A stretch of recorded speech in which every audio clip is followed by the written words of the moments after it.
مصباح بس کر دو تم، وہ ہماری بہن ہے، کوئی غیر تو نہیں ہے۔ اگر امی ابا چلے گئے ہیں تو اب ہماری ذمہ داری ہے کہ ہم اس کا پورا خیال رکھیں۔ تم کیا چاہتی ہو کہ ہم اسے اس گھر سے نکال دیں؟ میری بیوی دبے لفظوں میں مجھ سے کہہ رہی تھی۔ اب نادیہ کا کیا بنے گا؟ تو میں نے اسے کھری کھری سنا دی تو وہ منہ پر تالے لگا کر بیٹھ گئی۔ اب بولو، کیا بات کر رہی تھی تم؟ جو تم نے سوچ رکھا ہے نا، وہ میں کبھی بھی نہیں ہونے دوں گا۔ وہ ہماری بہن ہے، ہم اس کے 7 بھائی ہیں۔ وہ ہم 7 بھائیوں کی اکلوتی لاڈلی بہن ہے اور ہے بھی سب سے چھوٹی۔ وہ ہمارے ساتھ رہے گی۔ میں نے کہا تو میری بیوی نے چہرے پر مصنوعی مسکراہٹ سجا لی۔ اس کی مسکراہٹ میں دیکھ سکتا تھا کہ یہ مسکراہٹ مصنوعی ہے۔ میں نے اس کے ساتھ اپنی زندگی کے 15 سال گزارے تھے۔ ہمارے بچے بھی اب بڑے ہو چکے تھے۔ میں سب بہن بھائیوں سے بڑا تھا۔ اب وہ مجھے ہنس کر بے وقوف بنا رہی تھی۔ فاروق، میں نے ایسا تو نہیں کہا کہ آپ اسے گھر سے نکال دیں۔ میں تو بس یہ کہہ رہی تھی کہ اب نادیہ بیچاری کا کیا بنے گا۔ پہلے تو وہ امی کے ساتھ ان کے کمرے میں رہتی تھی، اس کا دل بھی لگا رہتا تھا۔ تو امی بھی چلی گئی ہیں۔ میری بیوی اب میری ماں کے جانے کا ذکر کر رہی تھی۔ میری ماں کو گئے ہوئے 1 ہفتہ گزر چکا تھا۔ پہلے امی اور نادیہ ایک کمرے میں ایک ساتھ رہتی تھی۔ ویسے میری بیوی بات ٹھیک کر رہی تھی۔ اب نادیہ کچھ بجھی بجھی سی رہنے لگی تھی۔ ابا تو ہمیں 3-4 سال پہلے ہی چھوڑ کر چلے گئے تھے اور اب اماں بھی نہیں رہی تھی۔ مصباح، تو تمہیں اس کی زیادہ فکر کرنے کی ضرورت نہیں ہے۔ ہم بھائی زندہ ہیں، ہم اس کے لیے کچھ نہ کچھ کر ہی لیں گے۔ تم اپنے بچوں کی فکر کرو۔ میں نے اس کے منہ پر ہی سیدھی سی بات کہہ دی تو وہ منہ بسور کر بیٹھ گئی۔ آپ تو ہر وقت ہی مجھ سے لڑتے جھگڑتے رہتے ہیں۔ دوسرے بھائیوں کو دیکھا ہے، وہ اپنی بیویوں کے ساتھ کتنا اچھا وقت گزارتے ہیں اور نادیہ کے لیے اپنی بیویوں سے نہیں لڑتے۔ آپ ہیں جو ہر وقت ہی مجھے روکتے ٹوکتے رہتے ہیں۔ مجھے آپ کے خاندان سے کوئی دشمنی تھوڑی ہے، میں تو بس نادیہ کی ہمدردی میں ہی بات کر رہی تھی۔ وہ میری چھوٹی بہنوں کی طرح ہے۔ مصباح نے منہ بسورتے ہوئے کہا تو میں خاموش ہو کر بیٹھ گیا۔ مجھے احساس ہونے لگا تھا کہ میں کچھ زیادہ ہی بول گیا ہوں۔ اس نے بھی کہا تھا، لیکن منہ پر کچھ واضح تو نہیں کہا تھا۔ رات کا وقت تھا، ہم اپنے کمرے میں بیٹھے تھے۔ ہماری ایک بیٹی اور ایک بیٹا تھے جو اپنے علیحدہ علیحدہ کمروں میں رہتے تھے۔ ہماری بہت بڑی فیملی تھی۔ ہم 3 بھائی علیحدہ کھانا بناتے تھے اور 4 بھائی علیحدہ۔ ہم تینوں کے ساتھ ہی امی اور نادیہ بھی ہوتی تھیں۔ پہلے ہم سب لوگ ایک ساتھ اکٹھے ہی بیٹھ کے کچن میں کھانا بناتے تھے۔ پھر آہستہ آہستہ سب کی فیملیز بڑھنے لگیں۔ جب ہمارے سارے بہن بھائی شادی شدہ ہو گئے تو پھر ہمیں کچن علیحدہ کرنا پڑا، کیونکہ اتنے لوگوں کا کھانا ایک جگہ پر بنانا بڑا مشکل ہوتا تھا۔ اور اب ہم نے ایک اور کچن بھی بنا لیا تھا اور اسی میں ہی ہم اپنا سارا کھانے وغیرہ کا انتظام کرتے تھے۔ ہم پہلے بڑے 3 بھائی اور ہمارے ساتھ اماں اور نادیہ بھی ہوتی تھی اور باقی آخر کے 4 بھائی علیحدہ کھانا بناتے تھے۔ ہم سب لوگوں کے اپنے اپنے کام تھے، اپنی اپنی جابز تھیں۔ میرا کوئی بھائی کوئی کام کرتا تھا تو کوئی کام کرتا تھا۔ ہم مہینے کا برابر کا خرچہ دے کر کچن کا خرچہ اٹھاتے تھے۔ غرض کے سب کچھ اچھا چل رہا تھا، لیکن جب سے امی اس دنیا سے گئی تھیں ہمارے گھر کا نظام عجیب سا ہو رہا تھا۔ پہلے ہم 4 بھائیوں کا ایک ساتھ کھانا بنتا، لیکن اب سب کی بیویاں ایک دوسرے سے لڑنے لگی تھیں۔ کوئی کہتا تھا کہ کوئی خرچ کم دیتا ہے تو کوئی کہتا تھا کہ ان کے بچے کم ہیں۔ غرض کے ایک تماشا سا لگا ہوا تھا۔ اور اب تو نادیہ کا بھی مسئلہ تھا۔ میرے بھائیوں نے تو مجھ سے کچھ نہیں کہا تھا، لیکن میں نے اپنی بھابھیوں کے منہ سے سنا تھا۔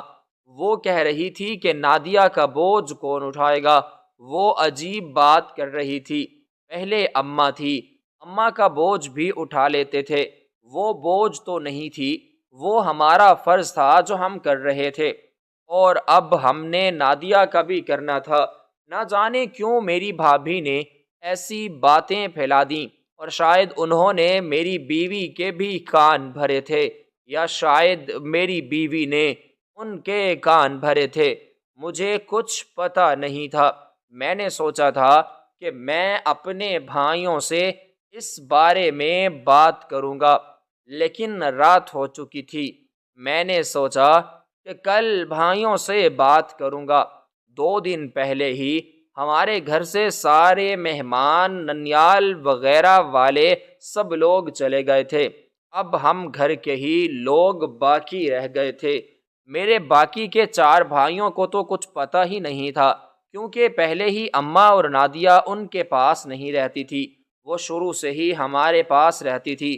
جب سے ابا گئے تھے، ہم علیحدہ علیحدہ ہوئے تھے، تو نادیہ اور اماں کو ہم نے اپنی طرف ہی کر لیا تھا، کیونکہ ہم 3 بڑے بھائی تھے، ہمارے بچے بھی بڑے تھے، اس لیے ہم نے سوچا تھا کہ اماں اور نادیہ کی ذمہ داری ہم اٹھا لیں۔ لیکن اب مجھے سب کچھ عجیب سا لگ رہا تھا، کہ جیسے ہمارے گھر میں کوئی تماشا لگنے والا ہو یا بھگڑ سی مچنے والی ہو۔ یہ رات بھی گزر گئی، اور اگلی صبح جب میں نے اپنی بیوی سے کہا کہ وہ ناشتہ بنا کر لے آئے، تو وہ کہنے لگی کہ میں یہاں سے ناشتہ بنا کر لے آؤں، آپ نے اس بار کچن کے سودے میں پیسے دیے ہی نہیں ہیں۔ بھابھی جان کہہ رہی تھی کہ جب تک ہم پیسے نہیں دیں گے تو ہم کچن سے کچھ بھی استعمال نہیں کر سکتے۔ جیسے ہی میری بیوی نے کہا تو میرے دل کو عجیب سا دھڑکا لگا۔ آج تک ایسی کوئی بات نہیں ہوئی تھی۔ اکثر اوقات ہم بھائیوں کی تنخواہ وغیرہ آنے کے ڈیٹ میں آگے پیچھے ہو جاتی تھی۔ مجھے 5 تاریخ کو ملنی تھی، میرے بھائیوں کو تنخواہ آ گئی تھی، اور انہوں نے سودے بھی ڈلوا لیے تھے۔ نہ جانے کیوں ان کی بیوی نے میری بیوی کو اس طرح کی بات کی تھی۔ میں نے سوچا کہ اب بس ہو گئی، اب میں جلد سے جلد اپنے بھائیوں سے اس بارے میں بات ضرور کروں گا، لیکن میں کیسے بات کرتا؟ مجھے آفس سے بھی تو دیر ہو رہی تھی۔ پھر میں نے اپنی بیوی سے کہہ دیا کہ اس کے پاس اگر کچھ پیسے رکھے ہیں تو وہ بازار سے ناشتہ منگوا کر بچوں کو ناشتہ کروا کر اسکول بھیج دے، میں آفس میں ہی جا کر اپنے ناشتے کا بھی انتظام کر لوں گا، پھر واپس آ کر بات کرتا ہوں۔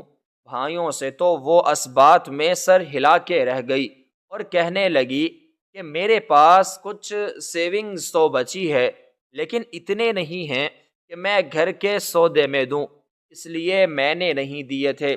میں تیار ہو کر گھر سے باہر نکل آیا۔ میں اپنی بائک پر آفس کی طرف روانہ ہو گیا تھا۔ راستے میں میری آنکھیں بھیگ گئی تھیں، کیونکہ مجھے امی کی یاد آنے لگی تھی جب سے وہ ہمارے گھر سے گئی تھی، حالانکہ انہیں گئے ہوئے 1 ہفتہ ہی گزرا تھا۔ ہمارے گھر سے برکت ہی برکت اٹھ گئی تھی۔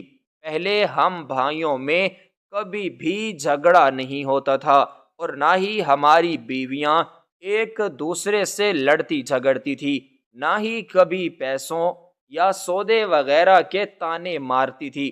حالانکہ آج کی بات سن کر تو میرا اپنا دل دہل گیا تھا کہ نہ جانے اب ہماری فیملی کا گزارا کیسے ہوگا۔ ہم کوئی لینڈ لارڈ تو نہیں تھے جو ہماری کوئی زمین ہو یا کوئی ہم لوگوں کا کاروبار ہو۔ ہم سبھی نوکریاں کرتے تھے، کسی کی نوکری زیادہ اچھی تھی تو کسی کی نارمل، کسی کی تنخواہ زیادہ تھی تو کسی کی کم۔ جیسا کہ ہم 3 بھائی تھے، میری اور دوسرے نمبر والے بھائی کی تنخواہ نارمل تھی، لیکن جو ہمارا تیسرا بھائی تھا اس کی تنخواہ ہم سے زیادہ تھی، کیونکہ وہ ہم سے چھوٹا تھا اور اس کی تعلیم زیادہ تھی، اس لیے اسے اچھی نوکری ملی تھی۔ اس کی بیوی کے بھی نخرے ختم نہیں ہوتے تھے۔ ان کے بچے ابھی 8-10 سال کے ہی تھے کہ انہیں نہ جانے کون کون سے گیجٹس لے لیے تھے۔ اب مجھے لگ رہا تھا کہ شاید ذکیہ بھابھی نے ہی میری بیوی کے کان بھرے ہوں گے۔ اس میں اتنی ہمت تھی کہ میں اپنی دوسرے نمبر والی بھابھی کو جانتا تھا، وہ ایسے بالکل بھی نہیں تھی۔ بس جو بھی تھا، میرا اپنا دماغ پھٹ رہا تھا۔ میں یہ سب بالکل بھی نہیں چاہتا تھا جو اب ہونے والا تھا۔ حالانکہ میں کیا کرتا، یہ سب ہو چکا تھا۔ سچ ہی کہتے ہیں کہ جب ماں باپ گھر سے چلے جائیں تو پھر گھر سے ان برکتیں بھی اٹھ جاتی ہیں۔ اب مجھے نادیہ بیچاری کا بہت خیال آ رہا تھا کہ جب جی بھابھی نے میری بھابھی سے یہ تک کہہ دیا تھا کہ وہ بیچاری نادیہ کا کیا حال کرے گی، وہ جو گھر پر ہی بیٹھی رہتی تھی، اس نے اپنی پڑھائی مکمل کر لی تھی، وہ تو آگے بھی بڑھنا چاہتی تھی، لیکن ہمارے پاس اتنی گنجائش نہیں تھی کہ ہم اس کی اعلیٰ تعلیم پر پیسے خرچ کریں، اور پھر وہ بھی مان گئی تھی۔ اس نے مجھ سے کہا تھا کہ بڑے بھیا میری وجہ سے پریشان نہ ہوا کریں، میں نے جتنا پڑھ لیا ہے اتنا کافی ہے۔ اس وقت تو وہ یہ بھی چاہ رہی تھی کہ وہ محلے کے بچوں کو گھر پر ٹیوشن پڑھا لے گی، لیکن میں نے اسے روک دیا تھا، یہ مجھے منظور نہیں تھا۔ ہماری بیویاں تو گھر میں بیٹھ کر کھا رہی تھیں، تو پھر وہ کیوں نہیں کھا سکتی تھی؟ وہ مجھے اپنی بیٹی کی طرح لگتی تھی، وہ ہم سب بھائیوں سے بہت چھوٹی تھی، اور اب اماں ابا کے چلے جانے کے بعد ساری ذمہ داری مجھ پر ہی آ پڑی تھی۔ آخر کار میں آفس پہنچ ہی گیا۔ آفس میں بھی میرا دل نہیں لگ رہا تھا۔ میرا دل چاہ رہا تھا کہ میں اڑ کر گھر چلا جاؤں اور میں اپنے بھائیوں سے اس بارے میں بات کروں کہ اب آگے کیا کرنا ہے، لیکن وقت تو گزرنے کا نام ہی نہیں لے رہا تھا، اور آخر کار وقت گزر ہی گیا، کیونکہ وقت تو ہمیشہ گزر ہی جاتا ہے، بس وقت گزرنے میں وقت لگتا ہے۔ شام ہوئی تو میں گھر پہنچ گیا۔ میں گھر پہنچا تو ہمارے گھر میں ایک اور ہی تماشا لگا ہوا تھا۔ کچن سے عورتوں کے چیخنے چلانے کی آوازیں آ رہی تھیں۔ نادیہ کی آواز میرے کانوں میں پڑی تو مجھے بڑا عجیب لگا۔ وہ کہہ رہی تھی کہ بھابھی آپ میری وجہ سے مت لڑیں، میں کھانا نہیں کھاتی، ویسے بھی مجھے بھوک نہیں ہے۔ جیسے ہی اس کی آواز میرے کانوں میں پڑی تو میری آنکھوں سے بھی آنسو نکلنے لگے۔ وہ بیچاری ہماری بہن جو اتنے نازوں سے پلی بڑی تھی، اب کہہ رہی تھی کہ وہ کھانا نہیں کھاتی، اسے کوئی بھوک ہی نہیں ہے۔ اس کی ایک بات سے میں یہ تو سمجھ گیا تھا کہ ضرور ہی کھانے وغیرہ کا جھگڑا ہو رہا ہے۔ میں کچن میں نہ گیا کیونکہ میں عورتوں کے منہ نہیں لگنا چاہتا تھا۔ عورتوں کی بات اپنی تھی۔ میں نے سوچا کہ میں اپنے بھائیوں سے بات کروں گا۔ سب سے پہلے میں اپنے دوسرے نمبر والے بھائی کے کمرے میں گیا اور اسے اپنے کمرے میں بلا لیا، اور پھر تیسرے نمبر والے بھائی بھی آ گئے۔ باقی چاروں کا تو ہم سے کوئی لینا دینا نہیں تھا، اور نہ ہی اب ان کا کوئی مسئلہ تھا۔ وہ پہلے کی طرح اپنی زندگی گزار رہے تھے۔ میرے دونوں بھائی میرے کمرے میں آ چکے تھے۔ بھائیو، مجھے تم سے ایک بہت ضروری بات کرنی ہے۔ اب اماں نہیں رہی اور نادیہ کی ذمہ داری اب ہم پر ہے۔ شاید ہماری بیویاں آپس میں غلط فہمیاں پھیلا رہی ہیں جنہیں ہمیں روکنا چاہیے، ورنہ ہمارے گھر کا ماحول خراب ہو جائے گا۔ میں نے اپنے بھائیوں سے کہا تو وہ بھی اس بات میں سر ہلانے لگے، لیکن آخر میں میرے تیسرے نمبر والے بھائی نے کہا کہ بڑے بھیا ویسے ناراض مت ہوئیے گا، آخر کب تک ہم نادیہ کا بوجھ اٹھائیں گے؟ اب ہمیں اسے بیاہ دینا چاہیے، اس کی شادی کی عمر ہو گئی ہے، اور ویسے بھی اب میری بیوی کہتی ہے کہ ہم اپنے بچوں کو پالیں یا آپ کی بہن کو۔ جیسے ہی میرے چھوٹے بھائی نے یہ کہا تو میں سمجھ گیا کہ اب ہمارا گھر تنکے تنکے ہو جائے گا۔ میں یہ کہہ سکتا تھا، بڑے ہی میں اس کا بہت بڑا بھائی تھا، لیکن تھا تو بھائی، کوئی باپ تو نہیں تھا جو اسے ڈانٹ کر سمجھا دیتا۔ میں نے اس سے کہا کہ تم ٹھیک کہہ رہے ہو، لیکن ابھی تو یہ تماشا ختم کرو۔ جب تک وہ اس گھر میں رہ رہی ہے تب تک تو اسے سکون اور اطمینان سے رہنے دو۔ اور یہ کیا، ہم لوگوں کی بیویوں نے یہ باتیں پھیلا رکھی ہیں۔ میری بیوی سے یہ کس نے کہا ہے کہ جب تک میں سودوں کے پیسے نہیں دوں گا تو وہ کچن سے کچھ کھایا بھی نہیں بنا سکتی؟ میں نے کہا تو وہ دونوں بالکل چپ سادے بیٹھے رہے۔ اس بار بھی میرا تیسرا نمبر کا بھائی بولا کہ ہاں بھائی، میں کیا کروں؟ میری بیوی ہی مجھ سے کہہ رہی تھی کہ جب تک سب لوگ سودے کے پیسے جمع نہیں کروائیں گے تب تک کچن میں کوئی نہیں آئے گا۔ میں کیا کروں، آپ خود بتائیں۔ اس وقت تو میں کہتا تھا کہ میری اتنے امیر گھرانے میں شادی نہ کریں، اب اس کے نخرے ہی ختم نہیں ہوتے۔ میں نے تو نہیں کہا تھا کہ آپ لوگ میری اس سے شادی کرائیں۔ شادی کے اتنے سالوں بعد اب وہ یہ ذکر کر رہا تھا۔ آج تک اس نے یہ ذکر کبھی بھی نہیں کیا تھا، بلکہ وہ ہر وقت ہی خوش خوش رہتا تھا۔ اس کے سسرالیوں نے اسے بہت کچھ دے رکھا تھا اور انہوں نے ہی اس کی جاب بھی اچھی خاصی لگوائی تھی، اور اب وہ کہہ رہا تھا کہ ہم نے اس کی شادی کروائی۔ ویسے وہ بیچارہ ٹھیک ہی تو کہہ رہا تھا، اس وقت ہم لوگوں نے ہی اس کے لیے رشتہ دیکھا تھا، اس نے کوئی پسند کی شادی تو نہیں کی تھی نا۔ عدیل، تم ٹھیک کہہ رہے ہو، لیکن تمہیں یہ بھی تو سمجھنا چاہیے کہ ہمارے گھروں کے حالات بگڑ رہے ہیں، جنہیں ہمیں ہر صورت سنبھالنا چاہیے۔ میں نے کہا تو وہ دونوں خاموش ہو کر بیٹھ گئے، بس اس بات میں ہی اپنا سر ہلاتے رہے۔ میں نے انہیں سمجھا دیا کہ 1-2 دن کے اندر میری تنخواہ آ جائے گی تو میں بھی گھر کے سودے میں پیسے جمع کرا دوں گا۔ ابھی تم لوگ اپنی اپنی بیویوں کو سمجھاؤ کہ یوں گھر میں غلط فہمیاں مت پھیلائیں، اور نادیہ کا نام کوئی بھی نہیں لے گا، ورنہ مجھ سے برا کوئی نہیں ہوگا۔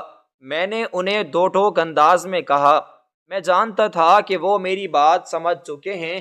میں ان کا بڑا بھائی تھا، میں سب سے بڑا تھا، انہیں میری بات سمجھنی چاہیے تھی۔ وہ میرے چھوٹے بھائی تھے۔ اس وقت جب میں محنت مزدوری کرتا تھا تو اس وقت وہ پڑھائیاں کر رہے تھے، میں ابا کے ساتھ کام کاج کرنے میں ہاتھ بٹاتا تھا۔ میں نے کالج کے زمانے سے ہی چھوٹی موٹی جاب کرنا شروع کر دی تھی اور آج تک کرتا ہی آیا تھا، اس لیے میں زیادہ تعلیم حاصل نہیں کر پایا۔ اور آج وہ ایسی باتیں کر رہے تھے جس کی وجہ سے میرا دل جل رہا تھا۔ آخر میں نے انہیں سمجھا دیا کہ جو بھی کرنا ہے اپنی کرو، میں اپنے گھر میں کوئی تماشا نہیں چاہتا۔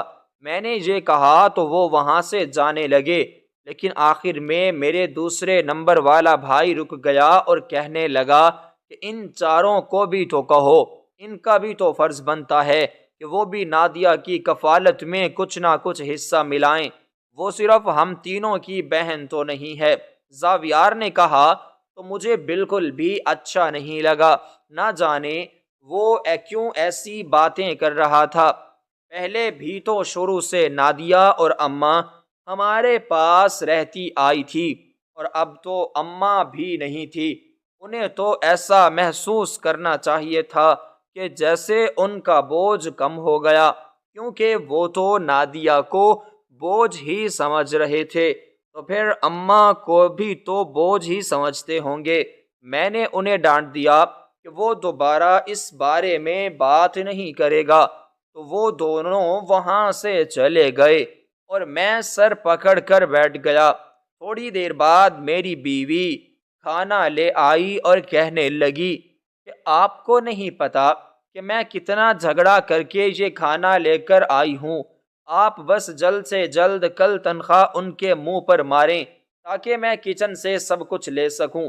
اب آپ خود دیکھیں، بچے کہہ رہے تھے کہ انہیں نوڈلز کھانے ہیں، لیکن وہ لوگ مجھے کسی چیز پر بھی ہاتھ نہیں رکھنے دے رہی تھی۔ میں نے اپنی بیوی کے ہاتھ سے کھانے کی ٹرے پکڑ لی، وہ بھی میرے پاس ہی بیٹھ گئی۔ بچے بھی اسی وقت کمرے میں آ گئے۔ ہم چاروں نے مل جل کر کھانا کھایا اور پھر وہ اپنے اپنے کمروں میں چلے گئے۔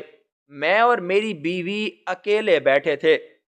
میں نے اسے کہا کہ میں اپنے بھائیوں کو سمجھا دوں گا، تو وہ ہنسنے لگی اور کہنے لگی کہ میں ان کی بیویوں کے تیور دیکھ کر آ رہی ہوں، ان دونوں کے مزاج ہی آپس میں نہیں مل رہے، دیکھتے رہیے گا وہ علیحدہ ہو کر رہیں گے۔ میں بھی آپ سے یہی کہتی ہوں کہ آپ بھی زیادہ زبردستی مت کیجیے گا، آخر ہم کب تک ایک ساتھ رہیں گے؟ ہمارے بچے بڑے ہو رہے ہیں، ہمیں ان کے مستقبل کے لیے سوچنا ہے۔ ہم ہر وقت زیادہ تنخواہ اس گھر کے خرچ میں تو نہیں لگا سکتے۔ میری بیوی کہہ رہی تھی، وہ بے وقوفانہ بات کر رہی تھی، میں علیحدہ ہوتے تو ہمارا اور بھی مزید خرچہ ہوتا۔ اتفاق میں برکت ہے، اس لیے ہم آدھی تنخواہ گھر کے سودا سلف اور بل وغیرہ میں دے دیتے تھے اور ہمیں آدھی تنخواہ بچ جاتی تھی۔ میں جانتا تھا کہ جب ہم اکیلے ہوں گے تو پھر تو کچھ بھی باقی نہیں رہے گا۔ میں نے اسے بھی سمجھایا کہ وہ بے وقوفانہ بات چھوڑ دے اور بس بھابھیوں کے ساتھ کوئی بحث مت کیا کرے۔ میں نے اسے یہ بھی کہا کہ کل بس مجھے تنخواہ ہر صورت مل جائے گی تو میں سودا سلف لا دوں گا، تم پریشان نہ ہو۔ تو وہ کہنے لگی کہ آپ سودا مت لائیے گا، ان لوگوں نے آپ کے لیے بل رکھے ہوئے ہیں، آپ بل جمع کروا دیجئے گا تو وہ پھر مجھے سودا سلف استعمال کرنے دیں گے۔ اور وہ تو سیاہی لیڈرز سے بھی اوپر کی باتیں کرتی تھی۔ بات تو یوں ہی گزر گئی، 2-3 دن یوں ہی گزر گئے۔ میں نے بل وغیرہ جمع کروا دیا اور گھر میں خاموشی ہو گئی۔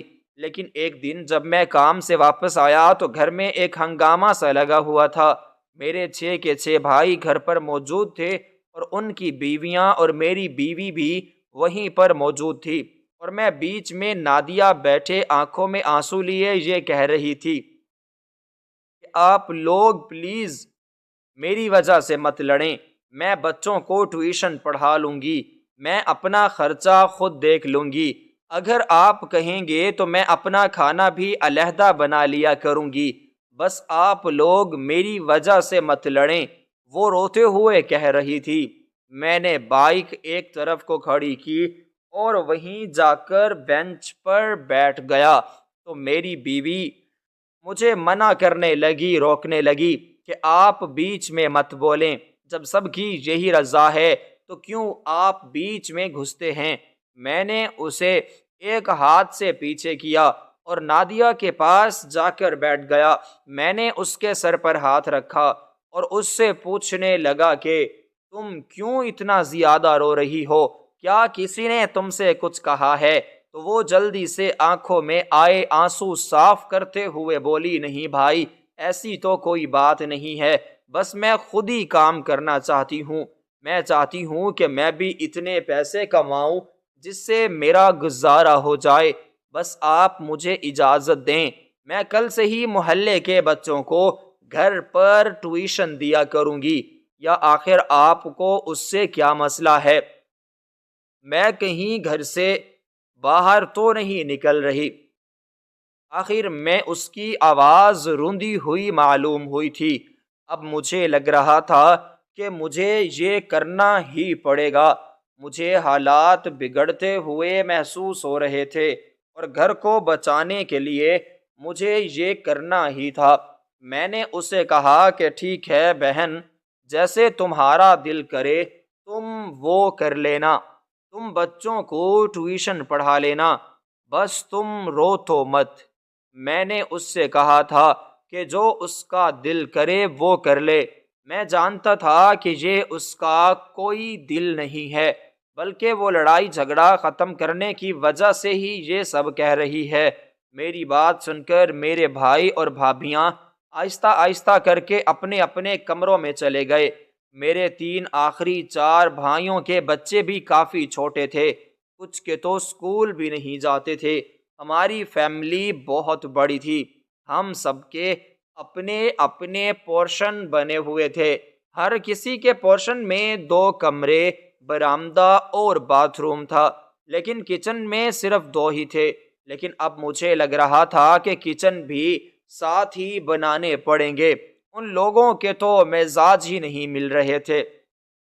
میں کمرے میں پہنچا اور ایک میسج ٹائپ کیا اور پھر 6 بھائیوں کو فارورڈ کر دیا کہ وہ سب لوگ مجھے تھوڑی دیر کے اندر چھت پر آ کر ملیں۔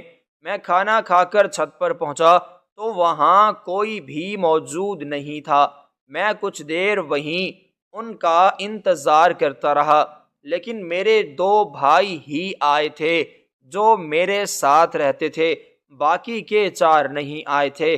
میں نے انہیں کال کی تو وہ کہنے لگے کہ وہ اپنے بیوی بچوں کے ساتھ مصروف ہیں۔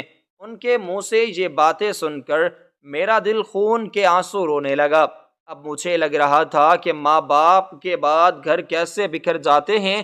اس وقت میں اماں سے بڑا کہتا تھا کہ اماں ابا چلے گئے ہیں، کوئی بات نہیں، آپ ہمارے پاس ہیں، میں سارے گھر کو مضبوطی سے جوڑے رکھوں گا۔ اور اب وہ نہیں تھی۔ ہمارے گھر کا شیرازہ بکھرتا جا رہا تھا اور میں کچھ بھی نہیں کر پا رہا تھا۔ آخر کار میں نے انہی دونوں بھائیوں سے کہا کہ ہمیں نادیہ کے لیے کوئی اچھا رشتہ ڈھونڈنا چاہیے، ورنہ ہماری بیویاں تو اس بیچاری کا جینا حرام کر دیں گی۔ میں نے ذکر تو بیویوں کا کیا تھا، لیکن اب مجھے لگ رہا تھا کہ وہ چاروں جو اپنی بیویوں کے نیچے لگے ہوئے ہیں وہ بھی یہ سب نہیں چاہتے۔ میں نے کہا تو وہ دونوں کہنے لگے کہ ٹھیک ہے، بس جلد سے جلد اس کا کہیں رشتہ کرو اور اسے اپنے گھر کا کرو تاکہ وہ بیچاری بھی کچھ سکون میں آ جائے۔ جب میرے تیسرے نمبر والے بھائی نے یہ کہا تو میری تو سمجھ میں آ گئی کہ وہ کیوں اتنی جلدی مچا رہا ہے۔ اس کی بیوی نے تو اس پر پریشر ڈالا ہوا تھا، ہمارے گھر کا سکون برباد ہو کر رہ گیا تھا۔ مجھے اماں بہت یاد آتی تھی، نہ جانے کسی اور کو یاد آتی تھی یا نہیں۔ اب ہمارے گھر میں آئے روز جھگڑے ہونے لگے۔ نادیہ بیچاری نے کام بھی شروع کر دیا تھا، وہ بچوں کو ٹیوشن پڑھانے لگی تھی اور اب اسے ٹیوشن پڑھاتے ہوئے کافی سارے دن بھی ہو چکے تھے۔ اس نے کہا تھا کہ جب اسے بچے پیسے دیں گے تو وہ گھر کے خرچ میں پیسے بھی دے گی، لیکن ہماری بیویاں ہر وقت آپس میں لڑتی تھیں اور کہتی رہتی تھی کہ وہ کیوں اسے اپنے ساتھ کھانا کھلائیں۔ باقی کے 4 بھائیوں کا بھی تو فرض بنتا ہے کہ وہ اسے کھانا دیں۔ اور آخر کار ہمارے گھر میں ایک پریس کانفرنس بٹھائی گئی جس میں یہ مشاورت کی گئی کہ نادیہ گھر کے خرچ میں پیسے نہیں دے گی، بلکہ ہفتے کے 7 دن 7 بھائیوں کے گھر کھانا کھائے گی۔ ہم 7 بھائی تھے، وہ ہر روز کسی اور کے گھر کھانا کھائے گی، اس طرح اس کے پیسے بھی خرچ نہیں ہوں گے اور وہ ان پیسوں سے اپنے جہیز کے لیے کچھ نہ کچھ بنا لے گی۔ یہ فیصلہ ہو چکا تھا، جو مجھے منظور نہیں تھا کہ میری بہن فقیروں کی طرح ہر روز کسی اور در سے کھانا کھائے۔ بھلے ہی وہ اس کے بھائیوں کا گھر تھا، لیکن یہ روز روز کی کہانی مجھے پسند نہیں آئی تھی۔ لیکن میں کیا ہی کرتا، یہ بات بھی تو ٹھیک ہے، وہ کچھ پیسے جمع کر کے اپنے جہیز کے لیے کچھ نہ کچھ بنا لے۔ لیکن یہ سکیم بھی زیادہ عرصہ تک نہ چل سکی۔ کوئی کسی دن رات کو اس بیچاری کو کھانا نہ دیتا اور کہتا کہ آج ہم رات کو بچوں کے ساتھ باہر سے کھانا کھا کر آئے ہیں، تو کوئی صبح کے وقت ناشتہ کرنے کے لیے باہر چلا جاتا تو وہ بیچاری بھوکی بیٹھی رہتی۔ ایک دن میں اپنے کمرے میں بیٹھا تھا کہ وہ بھی میرے کمرے میں آئی اور کہنے لگی کہ بھیا آپ نے میرے لیے بہت کیا، مجھے آپ سے کوئی شکایت نہیں، بس آپ مجھے کچھ سامان لا دیں، میں اپنے ہی کمرے میں اپنے کھانے پینے کا انتظام کر لیا کروں گی، بھابھیوں کے بچے چھوٹے ہیں، وہ بیچاری ان کی دیکھ بھال کریں یا میری۔ اس نے کہا تو میری آنکھوں سے آنسو نکل آئے۔ میں جانتا تھا کہ وہ یہ بات کیوں کر رہی ہے، لیکن میں نے اس بات کو مزید نہیں کریدا۔ حالات اب ہمارے ہاتھوں سے نکلتے چلے جا رہے تھے، جو مجھ سے سنبھالے نہیں سنبھل رہے تھے۔ میں نے اس سے وعدہ کیا کہ میں اس کے لیے کھانے پینے کا اور دوسرے برتن وغیرہ کا کچھ سامان لا دوں گا۔ اس نے مجھے کچھ پیسے دیے، جو میں نے وہ پیسے لینے سے قطعاً انکار کر دیا، لیکن آخری وقت میں وہ روتے ہوئے پیسے میری ہتھیلی میں آ کر تھما گئی اور مجھ سے کہنے لگی کہ بھیا آپ کے بھی تو بچے ہیں، میں آپ پر قطعاً بوجھ نہیں بننا چاہتی، نہ جانے میری کتنی زندگی ہے، آخر کب تک میں آپ پر بوجھ بنی رہوں گی، اب مجھے اچھے خاصے پیسے دیتے ہیں، میرا گزارا اچھے سے چل جائے گا۔ وہ یہ کہہ کر چلی گئی تھی اور میں نے وہ 5,000 کی رقم اپنی جیب میں ڈال لی تھی۔ اس وقت تو میں نے شرم کے مارے ہی اسے پیسے واپس کرنے چاہے تھے، لیکن میں جانتا تھا کہ میری جیب خالی ہے، میں نے بل ادا کر دیے تھے اور بچوں کے اسکول کی فیسیں اور دوسرے اخراجات بھی پورے ہو چکے تھے، بس میری جیب میں 3-4 ہزار روپے تھے، جو میں نے سارا مہینہ بائک کا پیٹرول ڈلوانا تھا۔ اس کے علاوہ میرے پاس اور کوئی پیسے نہیں تھے، اور اب وہ بیچاری مجھے پیسے دے کر گئی تھی اور اگلے دن میں نے اس کا سودا سلف بھی لا دیا۔ وہ اب اپنا کھانا علیحدہ بنانے لگی تھی، لیکن پھر بھی ہمارے گھر کے رولے ختم نہیں ہوئے تھے۔ اب ہم ساتوں بھائی علیحدہ ہو چکے تھے، ہر کوئی اپنی فیملی کے ساتھ علیحدہ رہتا تھا۔ کسی نے کچن اپنے کمرے میں بنا لیا تھا تو کسی نے برآمدے میں چولہا رکھ دیا تھا۔ غرض کے سب لوگ علیحدہ ہو گئے تھے اور نادیہ بھی علیحدہ ہو گئی تھی۔ ہمارے گھر میں 2 کچن تھے جن پر تالا لگ چکا تھا اور ان کا سارا سامان بھی بانٹا جا چکا تھا۔ کچن 2 تھے اور فیملیز 7، اسی لیے یہی طے ہوا کہ وہ کچن کوئی بھی استعمال نہیں کرے گا۔ اب چیز کے ہوتے ہوئے بھی ان پر تالا لگا ہوا تھا اور سب لوگ ایک دوسرے سے جیلسی کی وجہ سے ایک دوسرے کو اذیت دیے جا رہے تھے، نہ جانے یہ اذیت کب ختم ہونی تھی۔ وقت گزرتا جا رہا تھا، میں اندر ہی اندر گھٹتا جا رہا تھا۔ آخر کار ہم بھائیوں کو بھی احساس ہوا کہ ہمیں نادیہ کی شادی کر دینی چاہیے۔ اب ہم سیریس ہو کر اس کے لیے کوئی رشتہ ڈھونڈنے لگے تھے۔ میرے باقی بھائیوں کو بھی احساس ہو گیا تھا، کیونکہ اب امی کو گئے ہوئے 5-6 مہینے ہو چکے تھے اور اب سب کو یہ پتا چل چکا تھا کہ ماں کے بعد زندگی کتنی مشکل ہوتی ہے۔ بیوی جتنیاں بھی سگی بن جائیں لیکن ماں تو نہیں بن سکتی۔ ماں تو ایک ہوتی ہے جو اب ہمارے پاس نہیں تھی۔ ماں کی نشانی نادیہ ہمارے پاس تھی، جس کے ساتھ ہم نے کچھ اچھا سلوک نہیں کیا تھا یا شاید کرنے کے باوجود بھی نہیں کر پا رہے تھے۔ حالات ہی ایسے بنتے جا رہے تھے، دن بدن مہنگائی بڑھتی جا رہی تھی۔ میں نے اپنے سارے بھائیوں سے کہہ رکھا تھا کہ اس کے لیے کوئی اچھا سا رشتہ ڈھونڈیں۔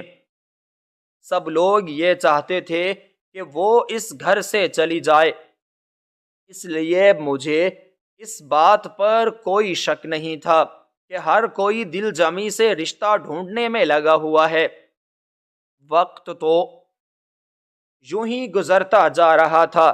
کچھ روز کے اندر ہی ہمارے ایک جاننے والے سے ہمیں معلوم ہوا کہ ان کے پاس کوئی رشتہ ہے، اور وہیں بھی بہت امیر کبیر لوگ۔ ہم بھائیوں نے میٹنگ کی اور یہ فیصلہ کیا کہ ہم اس رشتے کو نادیہ کے لیے قبول کر لیتے ہیں۔ ہماری بہن امیر گھر میں رہے گی تو بہت خوش رہے گی۔ یہاں پر اس نے بہت محرومیاں دیکھی ہیں جو ہم بھی دیکھ رہے ہیں۔ ہم نہیں چاہتے کہ ہماری بہن آگے جا کر محرومیاں دیکھے، اور آخر کار ہم نے اس رشتے پر حامی بھر دی۔ رشتے والے ہمارے گھر آئے تو سارا محلہ دیکھ کر حیران رہ گیا۔ وہ بہت زیادہ امیر لوگ تھے، سب رشتہ پکا ہو چکا تھا۔ وہ ہمارے گھر سے چلے گئے تھے۔ انہوں نے کہا تھا کہ ابھی شادی کی ڈیٹ وہ فکس نہیں کرنا چاہتے، ان کے کوئی مسئلے مسائل تھے، اس لیے وہ کچھ وقت مانگ کر گئے تھے۔ ہمیں بھی کوئی جلدی نہیں تھی، ہم بھی تو بس یہی چاہتے تھے کہ بس نادیہ کا رشتہ ہو جائے، جو اب ہو چکا تھا۔ میں نے نادیہ سے اکیلے میں پوچھا تھا کہ کیا اسے اس رشتے پر کوئی اعتراض تو نہیں ہے، تو وہ خاموش ہو کر بیٹھ گئی۔ میرے بار بار اصرار پر اس نے بس اتنا ہی کہا کہ بھائی، آپ لوگوں نے میرے لیے جو بھی فیصلہ کیا ہے وہ ٹھیک ہی ہوگا۔ امی ابو تو اس دنیا میں ہے نہیں، تو اب جو بھی کرنا ہے آپ کو ہی کرنا ہے۔ میری صابر شاکر بہن نے یہ بھی نہیں کہا تھا کہ وہ اپنے ہونے والے دلہا کو دیکھنا چاہتی ہے یا پھر اسے کوئی اعتراض ہے۔ اس نے کچھ بھی نہیں پوچھا تھا، نہ ہی میں نے اسے بتایا تھا۔ مجھے یہ اندازہ تو تھا کہ آئی ہوئی خواتین کو اس نے دیکھ لیا ہوگا۔ جو خواتین اس کا رشتہ لینے کے لیے آئی تھی انہوں نے اچھے سے تیاریاں کی ہوئی تھی، جس سے یہ لگ رہا تھا کہ وہ کوئی امیر گھرانے کی ہی ہے۔ اب ہمارے گھر میں خوشیاں لوٹ آئی تھیں۔ میری ساری بھابھیاں، بھائی، ہر کوئی خوش تھا۔ کبھی کبھی مجھے لگتا کہ وہ لوگ دل سے خوش ہیں، لیکن کبھی مجھے لگتا کہ وہ بس اس بات پر خوش ہیں کہ نادیہ اس گھر سے جا رہی ہے۔ کبھی مجھے لگتا کہ میرے بھائی ایسے نہیں ہیں، وہ کیوں اپنی بہن کے بارے میں ایسا سوچیں گے؟ تو کبھی مجھے لگتا کہ وہ بھی اپنی بیویوں کے غلام بن چکے ہیں۔ میں ہر وقت یہ عجیب عجیب سی باتیں سوچتا رہتا تھا۔ کبھی کبھی تو مجھے بھی یہ لگتا تھا کہ میں بھی اب مکمل طور پر بدل چکا ہوں۔ میں نادیہ کے بارے میں اچھا نہیں سوچتا، میں بھی اس سے جان چھڑوانا چاہتا ہوں تاکہ اس کا بوجھ ہمارے سر سے اترے، لیکن یہ بات بالکل غلط تھی۔ میں صرف اس کا فرض ادا کرنا چاہتا تھا جو اب جلد سے جلد ہونے جا رہا تھا۔ دن گزرتے جا رہے تھے، اس نے تنخواہ سے جو پیسے جمع کیے تھے وہ اس نے میرے حوالے کیے، جو اچھی خاصی رقم تھی۔ اس نے کہا کہ بھیا میرے پاس تو یہی ہیں، اور اماں کا ایک سونے کا سیٹ بھی میرے پاس ہے، اس کے علاوہ میرے پاس اور کچھ نہیں ہے، ان پیسوں سے آپ کچھ خرید لیجئے گا۔ میں نے اس کے سر پر ہاتھ رکھا اور اس سے کہا کہ وہ فکر نہ کرے، ہم ساتوں بھائی مل کر اس کے لیے اچھے سے جہیز کا انتظام کریں گے اور اسے عزت و آبرو کے ساتھ رخصت کریں گے۔ وہ میرے کمرے سے چلی گئی تھی اور وہ رقم بھی مجھے دے کر گئی تھی جو اس نے ان ماہ میں ٹیوشن والے بچوں سے حاصل کی تھی۔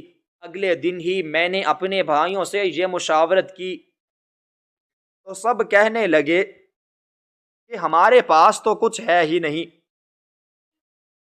میں جانتا تھا میرے پاس بھی تو کچھ نہیں، تو میں نے بھی تو یہی سوچا تھا کہ اپنے سالے سے کچھ پیسے ادھار لوں گا۔ وہ اچھی جاب کرتا تھا اور کچھ عرصہ پہلے اس کی شادیاں ہوئی تھیں، اس کا زیادہ خرچہ نہیں تھا۔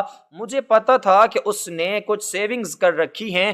میرے بھائی کہہ رہے تھے کہ ان کے پیسے نہیں ہیں، جاب کے خرچے تو ہر ماہ ہی خرچ ہو جاتے ہیں۔ تو میں نے کہا کہ اب یہ سب کیسے ہوگا؟ تو وہ کہنے لگے کہ وہ امیر لوگ ہیں۔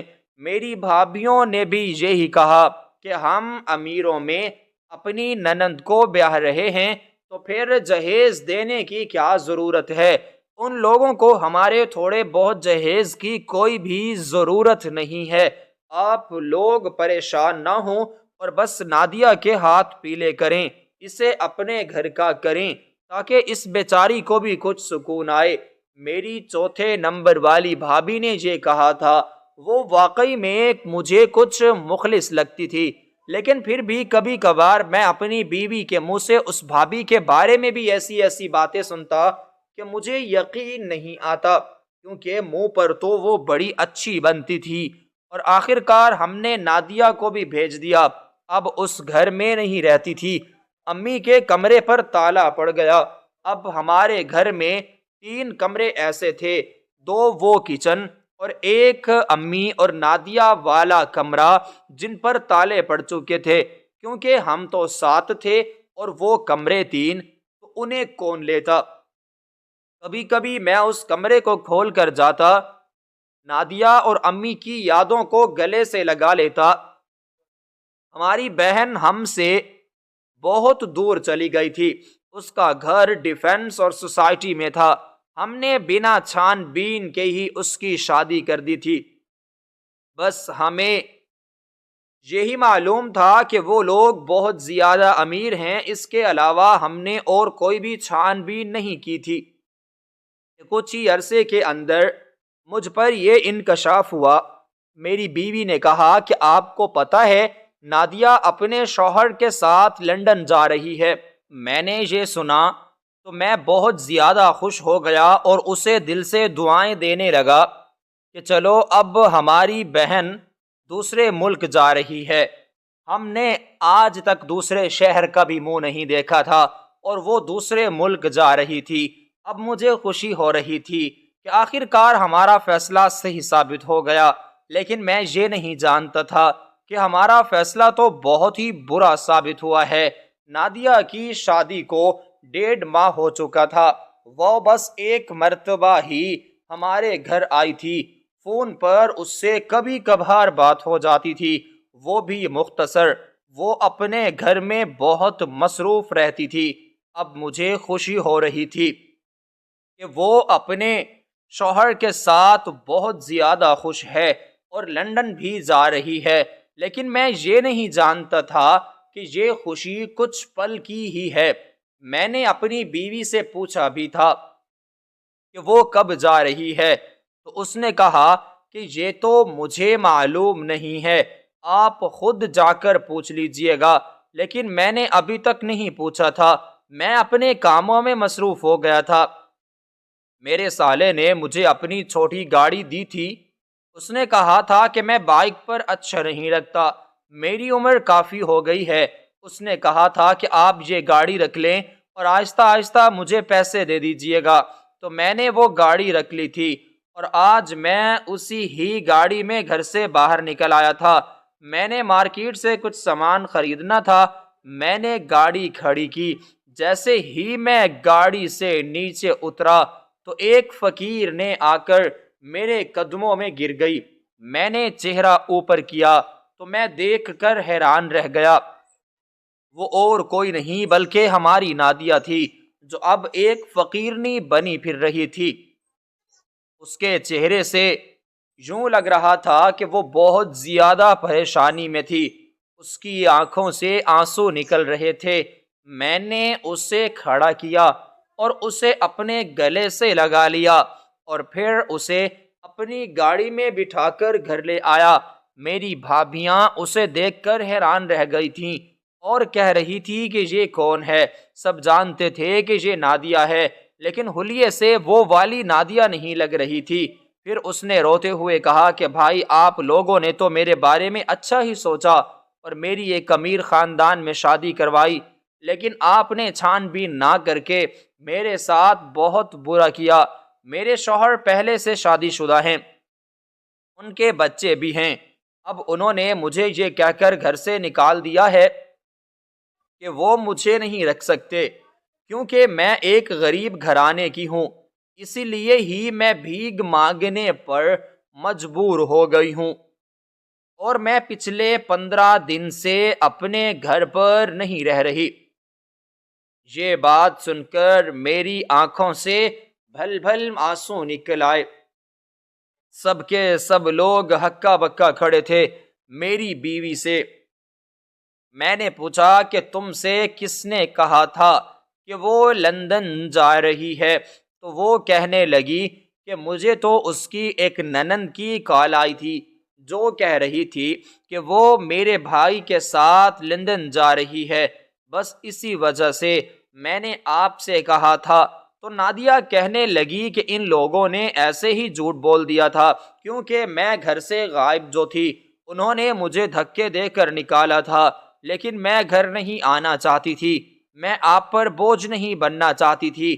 میں نے اسے گلے سے لگایا اور سختی سے سب کو کہہ دیا کہ آج کے بعد کوئی بھی نادیہ کو تنگ نہیں کرے گا، اور نہ ہی اپنی بہن کو دوبارہ اس گھٹیا انسان کے پاس بھیجوں گا۔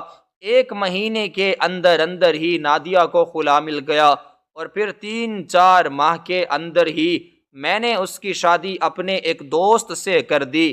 وہ زیادہ امیر تو نہیں تھا، لیکن میں جانتا تھا کہ وہ اس کے ساتھ بہت خوش و خرم رہے گی، اور پھر ایسا ہی ہوا۔ وہ اب اس کے ساتھ خوش رہتی تھی۔ اب میرے بھائیوں کو بھی احساس ہو گیا تھا کہ وہ ہماری بہن ہے، ہم اس کا بہت زیادہ خیال رکھتے تھے۔